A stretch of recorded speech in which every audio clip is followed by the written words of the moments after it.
This evening, first, search underway. Efforts continue to locate a missing worker following a tragic accident at the new Demerara River Bridge construction site. Plus, Labor Spotlight.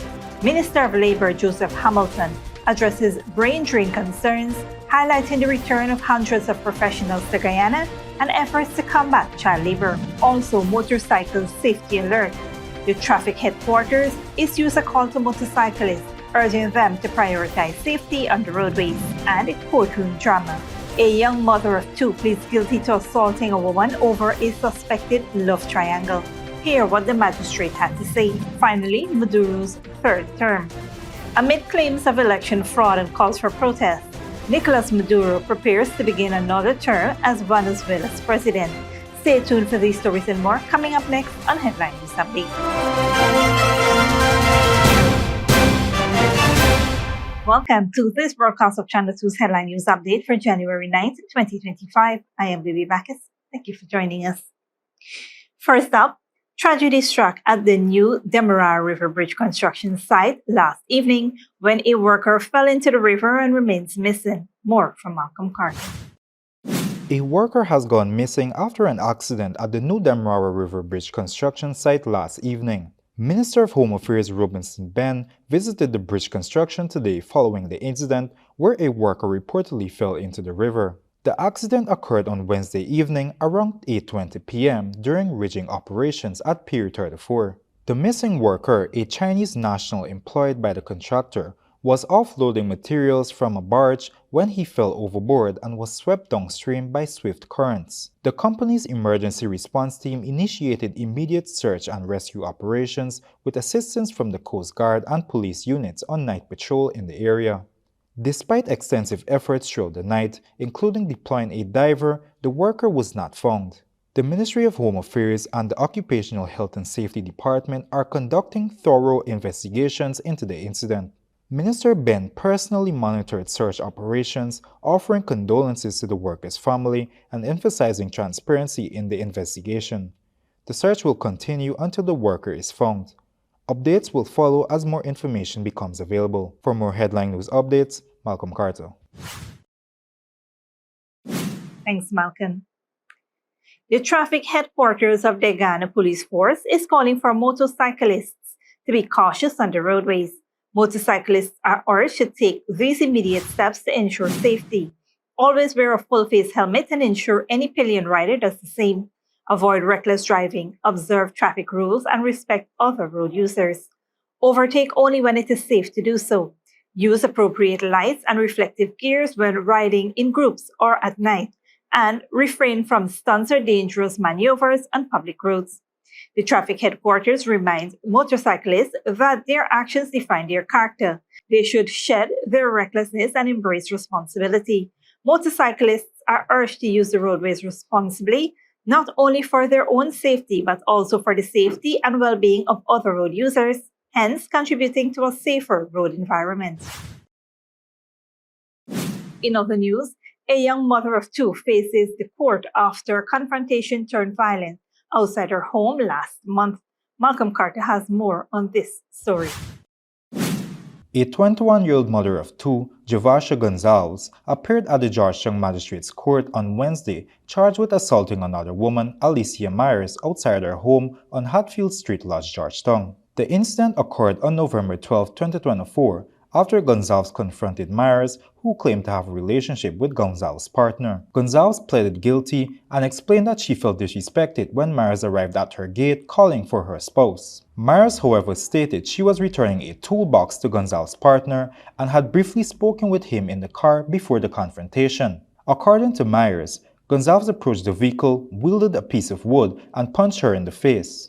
Acting Chief Magistrate Faithman Gutsy admonished Gonzalez for her actions, warning her that such behavior could lead to her being separated from her young children, aged 3 and 1. Gonzalez was fined with $20,000 or 1-month prison term for non-payment and placed on a 12-month bond to keep the peace. The magistrate also advised both women to address the situation with the man involved, stressing the importance of resolving the conflicts maturely for the sake of Gonzalez's children. Reporting for Headline News Update, Malcolm Carter. Thanks, Malcolm. Stick around when we return. Minister Hamilton challenges brain drain narratives, highlights return of professionals, and thousands of Guyanese set to work in new gold mines through strategic partnership.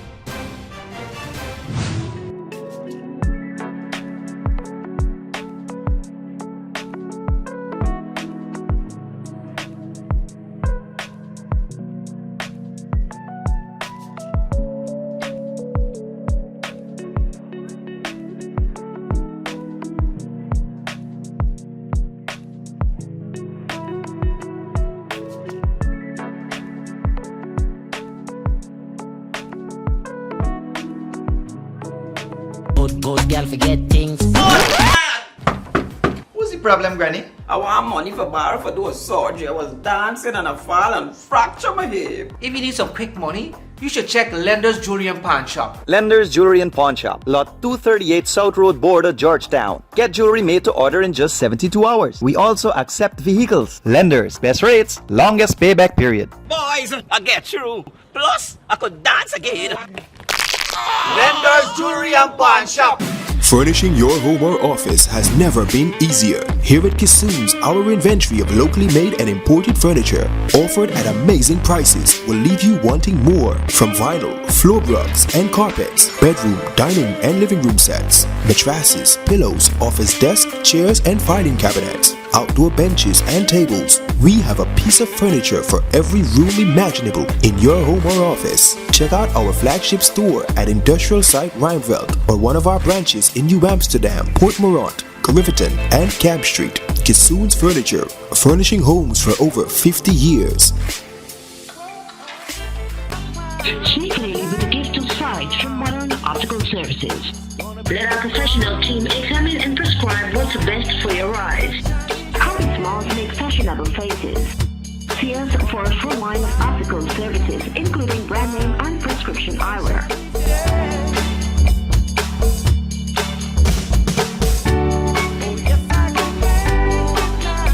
Modern Optical Services, 316 Middle Street, Georgetown. Telephone 226-1082. Welcome back. The government has partnered with Canadian gold company G Mining to train thousands of Guyanese workers for one of Guyana's largest gold mines in Region 7. The training program is set to begin in February 2025 with an initial 1,500 trainees will gradually expand. Minister of Labour Joseph Hamilton emphasized that the project aims to provide training in various skills, including equipment operation, welding, fabrication, and electrical work. The focus will primarily be on residents from Region 7, with both male and female participants. The mine, set to be fully developed by 2027, will provide continued employment opportunities for locals, with even more training initiatives planned as the project progresses.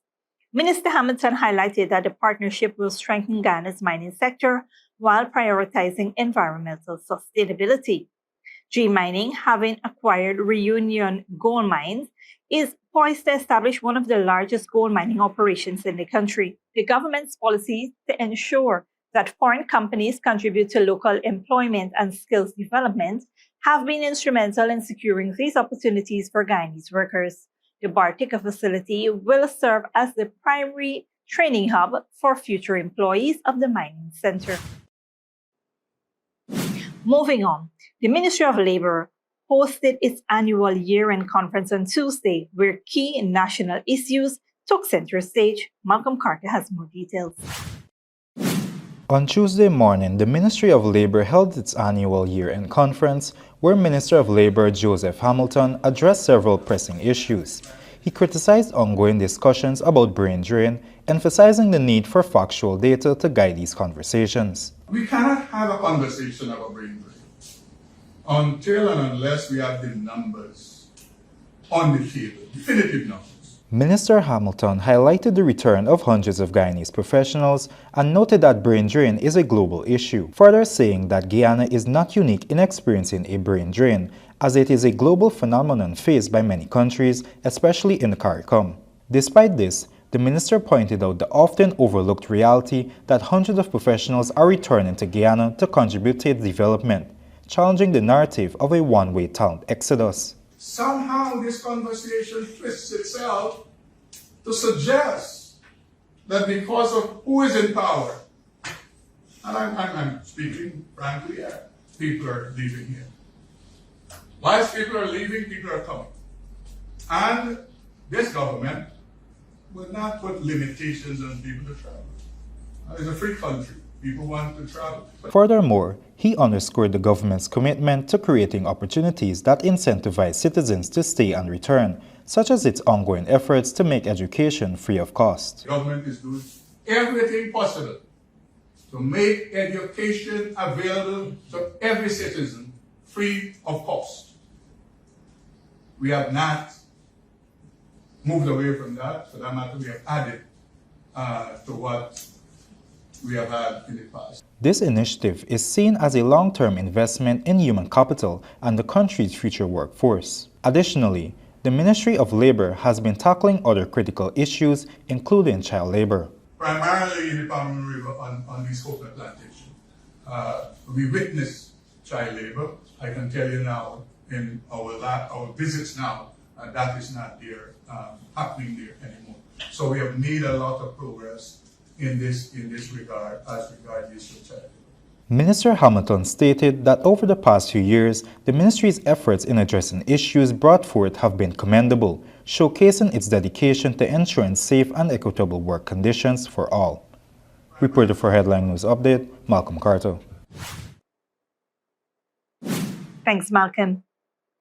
Commissioner of Police Clifton Hicken, accompanied by members of the executive leadership team, held a pivotal meeting on January 7th with officers and ranks of Regional Division 4C at their headquarters in Covanjon, East Coast, Demerara.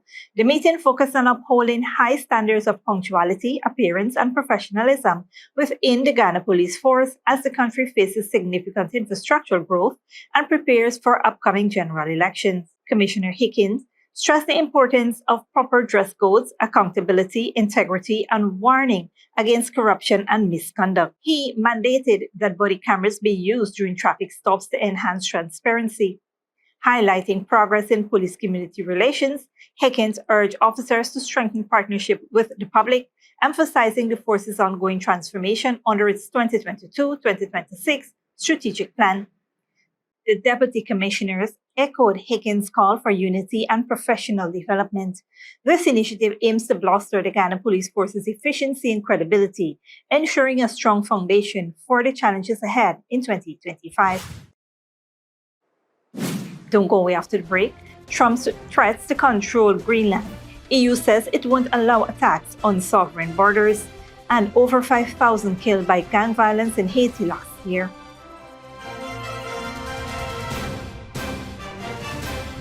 Furnishing your home or office has never been easier. Here at Kissoon's, our inventory of locally made and imported furniture, offered at amazing prices, will leave you wanting more. From vinyl, floor rugs and carpets, bedroom, dining and living room sets, mattresses, pillows, office desk, chairs and filing cabinets, outdoor benches and tables. We have a piece of furniture for every room imaginable in your home or office. Check out our flagship store at Industrial Site Rijnveld or one of our branches in New Amsterdam, Port Morant, Riverton and Cab Street. Kissoon's Furniture, furnishing homes for over 50 years.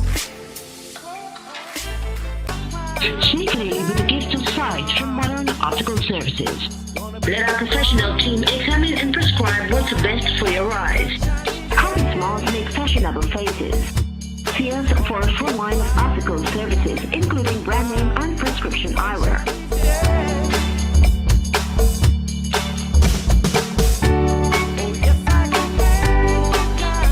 Modern Optical Services, 316 Middle Street, Georgetown. Telephone 226-1082. Good girl forget things. What's the problem, Granny? I want money for borrow for those surgery. I was dancing and I fall and fracture my hip. If you need some quick money, you should check Lender's Jewelry and Pawn Shop. Lender's Jewelry and Pawn Shop, Lot 238 South Road Border, Georgetown. Get jewelry made to order in just 72 hours. We also accept vehicles. Lenders, best rates, longest payback period. Boys, I get through. Plus, I could dance again. Lender's Jewelry and Pawn Shop.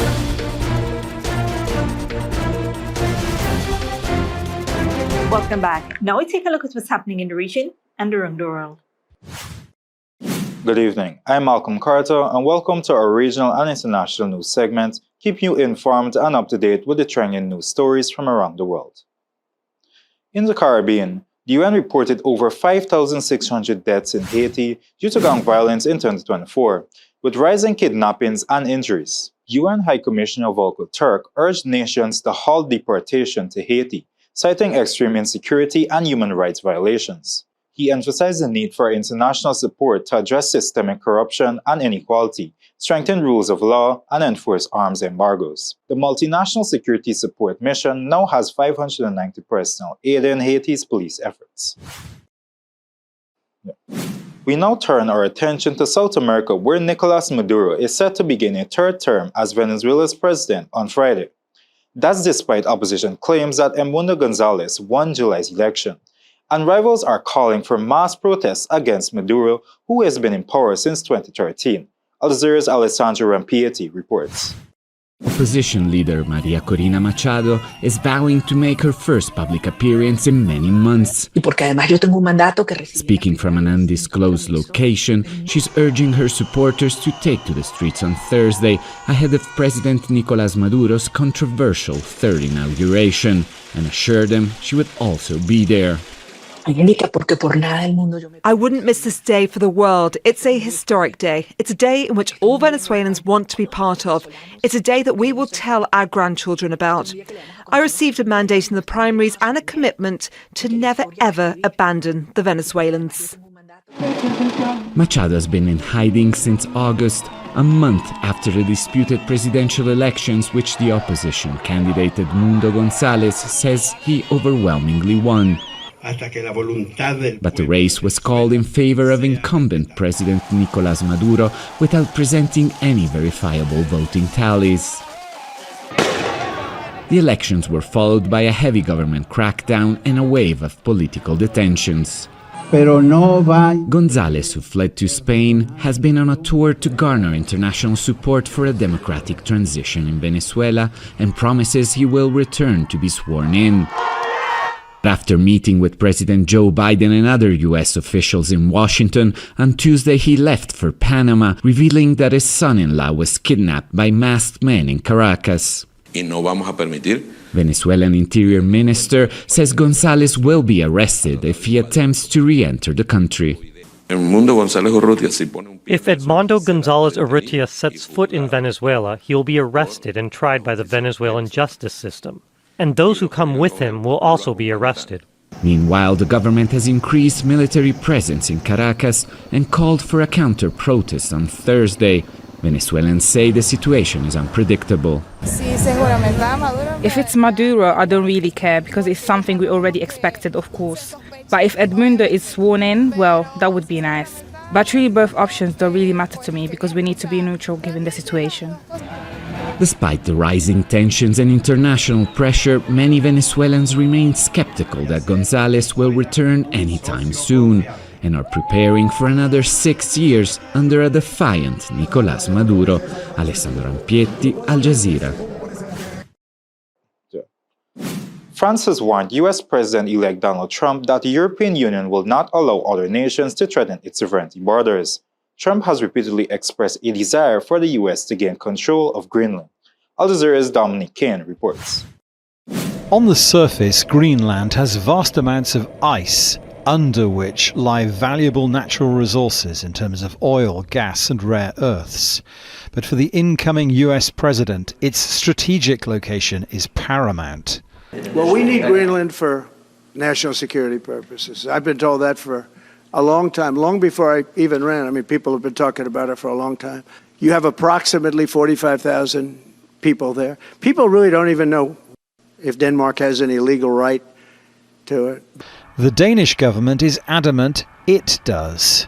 but has been diplomatic in its response. We in the Commonwealth of Nations, Denmark, Greenland, the Faroe Islands, have a collective obligation to find our position in this slightly more uncertain world. And it also means we take responsibility for looking after our part of the Arctic. We are open to a dialogue with the Americans on how we can possibly cooperate even more closely than we do to ensure the American ambitions are fulfilled. And yet President-elect Trump has not ruled out military action to achieve his aims. Among EU countries, the reaction has been clear. The German Chancellor said all countries must respect national borders and sovereignty. The principle of the inviolability of borders applies to every country, whether to the east of us or to the west, and every state has to obey this principle, no matter if it's a small country or a very powerful state. It is a founding principle of international law. The US has purchased land from other countries before, such as Alaska from Russia in the 19th century, and indeed offered to buy Greenland from the Danes before. 5 years ago, Donald Trump spoke of wanting to do the same. Back then, nothing came of it, and it appeared to die with the arrival of the Biden administration. Now, Trump is back, and so too is this idea. Dominic Kane, Al Jazeera, Berlin. Lastly, a new fire is burning in Los Angeles area, and mandatory evacuation orders are in place on Hollywood. At least 5 people have been killed in multiple wildfires across LA. Al Jazeera's Rob Ronalds reports. In the community of Pacific Palisades, street after street full of houses have been reduced to smoldering ash. At least 1,000 buildings in the area have been destroyed. It's Armageddon. I'm driving through a war zone right now and I don't even know what to say. I'm speechless. We're having to walk. Dozens of people had to abandon their cars in traffic jams and flee on foot as the flames bore down. Grab this pole. Thank you. Thank you. I'm going to get your walker down. And the cause of all this is the intense windstorm, a windstorm that meteorologists say this area has not seen in a century. Winds up to 120 kilometers per hour. In Pasadena, residents of an assisted living facility were evacuated on a moment's notice. I was running up to the 3rd story, 2nd story, carrying people down, just picking them up. The exact number of houses, historic sites, local landmarks, and places of worship destroyed is not yet known, but the toll is expected to be heartbreakingly large. Last night was one of the most devastating and terrifying nights that we've seen in any part of our city at any part of our history. Thousands of firefighters are battling the blazes, but it has been difficult to fight the fires from the air with water and flame retardant dropping aircraft because of the dangerous erratic winds. President Joe Biden promised federal aid. We're prepared to do anything and everything as long as it takes to contain these fires and help reconstruct. Firefighting crews from Arizona, Nevada, Washington, and Oregon are racing to assist California, hoping to avert an even bigger disaster. Rob Reynolds, Al Jazeera, Pacific Palisades, California. And that wraps up our regional and international news segment for tonight. Thank you for joining us as we bring you the latest updates from around the globe. I'm Malcolm Carter. Good night, and see you next time. Thanks, Malcolm. This brings us to the end of our regional and global news coverage. Up next is the 3-day weather forecast.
And that's FTV2 Headline News for this Thursday evening. As we take our leave, we invite you to follow us on Facebook and YouTube. You can tune in tomorrow at 6:30 a.m. for a rebroadcast and at 5:30 p.m. for more news. Until then, please take care of yourself and each other.